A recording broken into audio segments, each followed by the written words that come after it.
오늘 본문은 세례 요한을 향해 당시 종교 지도자들이 집요한 질문을 하는 것으로 시작하고 있습니다.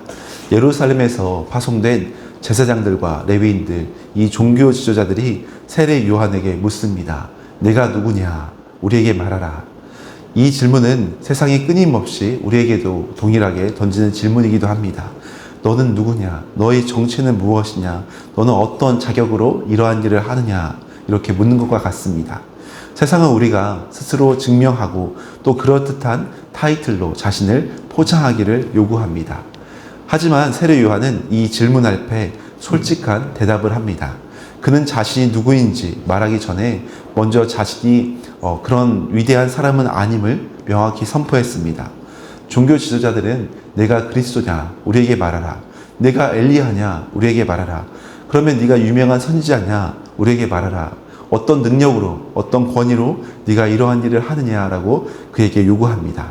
그러나 세례 요한은 주저하지 않고 먼저 담대하게 나는 그가 아니다. 나는 그런 유명한 사람이 아니다 라고 고백합니다. 당시 요한의 인기는 절정에 달해 있었기 때문에 마음만 먹으면 그들이 오해하는, 어떻게 보면 그들이 요구하는 그런 유명한 타이틀을 만족시킬 수도 있었습니다. 나는 그러한 유명한 선지자다.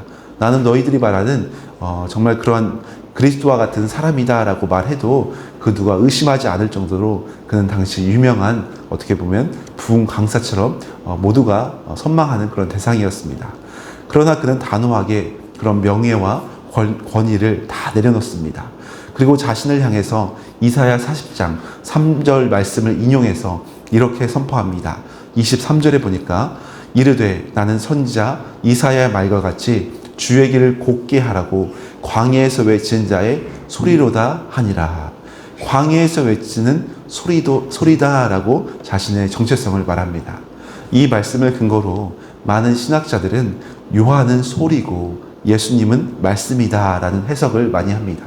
요한은 소리이고 예수님은 말씀이시다. 소리는 말씀의 의미를 전달하고 나면 사라지는 그런 도구에 불과합니다. 만일 이 소리가 사라지지 않고 나무려 한다면 그것은 소음이고 사람들에게 듣기 싫은 소리로 변질될 수밖에 없을 겁니다. 요한은 자신이 본질이 아니라, 자신이 본체가 아니라 이 본질을 전달하는, 이 정말 실제를 전달하는 도구, 소리임을 분명히 알았습니다. 그래서 예수 그리스도만이 말씀이시고 모든 사람이 주목해야 할 분이 바로 예수님임을 자신은 분명히 알고 있었습니다. 그래서 자신은 이 실체이신 예수님, 이 말씀이신 예수님을 전달하는 소리일 뿐이고 자신은 잠시 있다 없어지는 소리이다라는 것을 분명히 전달했습니다. 우리 삶도 마찬가지입니다. 우리는 우리 삶의 주인이 되려고 할 때가 있습니다. 그러나 우리는 우리 삶의 주인이 아니라 우리는 잠시 주님을 증거하는 소리임을 분명히 알아야 합니다. 우리는 내 안에 예수 그리스도를 전달하고 드러내야 하는 소리, 복의 통로인 겁니다. 예수님을 선포하고 세례 요한이 말한 것처럼 소리와 같은 존재로, 주님을 전달하는 존재로, 주님을 증거하는 존재로 겸손히 낮아져야 합니다. 우리의 이름이 드러나는 것이 아니라 주님의 이름만이 선포되어지고 주의 말씀만이 전달되어지는 거룩한 소리로서 우리가 오늘도 복의 통로로 귀하게 살아가시기를 소망합니다. 그리고 이튿날 세례 요한은 드디어 예수께서 자기에게 나아오심을 보고 위대한 선포를 하십니다. 29절 말씀에 이렇게 말씀합니다. 이튿날 요한이 예수께서 자기에게 나아오심을 보고 이르되 보라 세상 죄를 지고 가는 하나님의 어린 양이로다. 우리가 잘 아는 유명한 말씀입니다. 보라 세상 죄를 지고 가는 하나님의 어린 양이로다. 여기서 죄를 지어간다 해서 그 지다라는 헬라어 이 의미는 들어 올리다라는 뜻과 함께 대신 짊어지다라는 의미를 동시에 가지고 있는 단어입니다. 구약의 제사제도에서 이 어린 양은 인간의 모든 죄를 대신 짊어지고 죽음을 당하는 그런 존재였습니다. 요한은 예수님을 향해서 단순히 선지자로 소개하는 것이 아니라 모든 인류의 죄 문제를 완전히 대신 짊어지고 완전히 해결하기 위하여 이 땅에 오신 대속의 짐을, 모든 짐을 다 지고 가는, 모든 죄의 짐을 다 지고 가는 제물로 정확하게 지목하고 있습니다. 십자가에서 우리의 죄를 다 짊어지시고 대속 제물이 되어주신 예수님을 향해서 우리는 새 생명을 그 예수님으로 인하여서 새 생명을 받아서 살아가는 주님의 자녀들임을 선포하고 있습니다. 우리의 시선은 어디에 머물고 있습니까? 나의 부족함과 세상의 결핍과 해결되지 않는 그 문제에 우리의 시선을 고정하면 우리는 낙심할 수밖에 없습니다. 그러나 오늘 29절 말씀처럼 세례 요한은 외쳐 선포합니다. 보라, 세상 죄를 지어가는 하나님의 어린 양이로다. 시선을 돌려서 우리의 연약함이 아니라 우리의 모든 죄짐을 짊어지며 우리를 온전히 승리케 하시는 어린 양을 바라보라고 우리에게 선포하고 있습니다. 우리도 오늘을 살아갈 때 나의 죄와 무거운 짐을 홀로 지고 간다면 우리는 넘어질 수밖에 없습니다. 그러나 우리를 위하여 묵묵히 십자가를 지신 우리의 모든 죄짐을 지신 그 주님, 보라, 하나님의 어린 양이로다.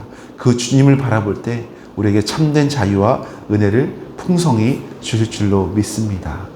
또한 요한은 자신이 예수를 알아보게 된 경위를 분명하게 선포합니다. 33절에 보니까 이렇게 나옵니다. 나도 그를 알지 못하였으나 나를 보내어 물로 세례를 베풀라 하신 그이가 나에게 말씀하시되 성령이 내려서 누구 위에든지 머무는 것을 보거든 그가 곧 성령으로 세례를 베푸는 이인 줄 알라 하셨기에. 요한은 자신이 예수님을 알아본 것이 어떤 학연이나 지연이나 혈연관계가 아님을 분명히 말합니다. 인간적으로 그가 훌륭해서 그를 알아본 것이라고 아님을 분명히 선포합니다. 33절 말씀처럼 나도 그를 알지 못하였다. 그러나 나를 보내어서 물로 세례를 베풀라 하신 그 하나님께서 나에게 말씀하시기를 성령이 누구에든지 머무는 것을 보거든 곧 성령님이 임하는 것을 보거든 곧 그가 성령으로 세례를 베푸는 곧 메시아이심을 알라 하셨기에 그 말씀대로 나는 선포하는 것이다. 선포하고 그 말씀을 하고 있습니다. 성령의 조명하심, 성령의 인도하심이 있을 때만 바로 예수 그리스도께서 진정한 하나님의 아들이심을 그 또한 믿고 선포하고 있는 것입니다. 그리고 그 깨달음은 34절의 결론처럼 삶으로 이어집니다. 34절 말씀에 보니까 내가 보고 그가 하나님의 아들이심을 증언하였노라. 아멘. 성령이 임재하시는 그분이 곧 하나님의 아들이심을 선포한 겁니다. 우리가 이렇게 새벽에 깨워서 기도한 이유가 어디에 있겠습니까? 바로 성령의 충만함에 힘입어 성령의 임재를 힘입어 오늘이라는 삶의 현실 가운데 광야의 하루하루 삶 가운데 하나님이 예수님을 보내셨고 그 예수님을 통하여 하나님의 아들이심을 우리가 증언하기 위함입니다.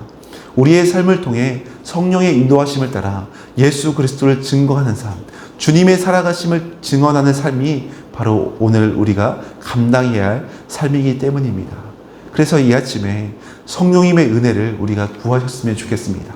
성령의 은혜가 아니면 성령의 충만함이 아니면 우리가 믿음으로 살아갈 수 없고 성령의 은혜가 아니면 예수 그리스도를 주라 우리가 감히 선포할 수도 선언할 능력도 없기 때문입니다.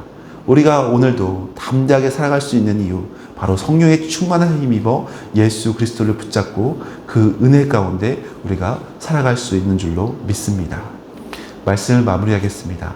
사랑하는 여러분, 세례 요한은 자신을 높일 수 있는 수많은 기회에도 불구하고 나는 아니라 오직 보라 세상 죄를 지어가는 하나님의 어린 양, 저 어린 양 예수 그리스도를 바라보라고 그는 복의 통로로서의 사명을 감당했습니다.